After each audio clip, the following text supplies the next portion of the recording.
রাধে রাধে বন্ধুরা, তো আজকে আমি এই পাকা পাকা আমের কি করব বলো তো, ম্যাঙ্গো স্টাফড কুলফি। এটা জানো তো ইউটিউবে প্রচুর ভাইরাল হচ্ছিল, তো আমি ভাবলাম চলো আমিও একবার ট্রাই করে দেখি কীরকম হয় সেটা দেখা যাক।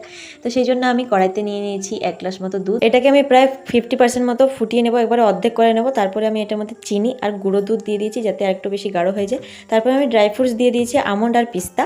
এরপর এটা যখন দানা দানা হয়ে যাবে তখন আমি এটাকে নামিয়ে ফেলবো। নামিয়ে করে আমের বকটা কেটে নেবো। একটু তোমরা বেশি করে কাটবে, আমার একটু কম করে কেটেছিলাম বলে আঠিটা বের করতে একটু প্রবলেম হচ্ছিল। তো আমি নেবো ঘুরিয়ে ঘুরিয়ে ভালোভাবে বের করিয়ে নেবে। তারপরে যে দুধের ব্যাটারটা করেছিলাম সেটা দিয়ে আর আমি ফ্রিজে এটা ওভারনাইট রেখে দেবো। আচ্ছা, তোমরা কি এটা কেউ ট্রাই করেছো একবারও? আমাকে অবশ্যই কিন্তু কমেন্টে জানাবে। আমি কিন্তু এটা ফার্স্ট টাইম এটা ট্রাই করছি। ওভারনাইট আমটিকে রেখে দিয়েছিলাম, তারপর এটা ফ্রিজ থেকে নামিয়ে এই ছালটা যেটা আছে এটা ছুরি চলো। তো চুলার সময় প্রচুরই প্রবলেম হচ্ছিল, কারণ প্রচুর ঠান্ডা ছিল। ডিপ ফ্রিজ থেকে নামানো হয়েছে আর সঙ্গে সঙ্গে এটা করতে হবে, নাহলে কিন্তু এটা গলে যাবে আইসক্রিমের মতো। তো সেই জন্য একটু তাড়াতাড়ি করে কাটতে হয়েছিল। আমি কিন্তু সার্ভ করে নিয়েছি, এন্ড গাইস দেখতে যেরকম লেগেছে সেরকম খেতেও তোমরা অবশ্যই বাড়িতে একবার ট্রাই করো। তো চলো আজকের মতো এখানে শেষ করছি, টাটা।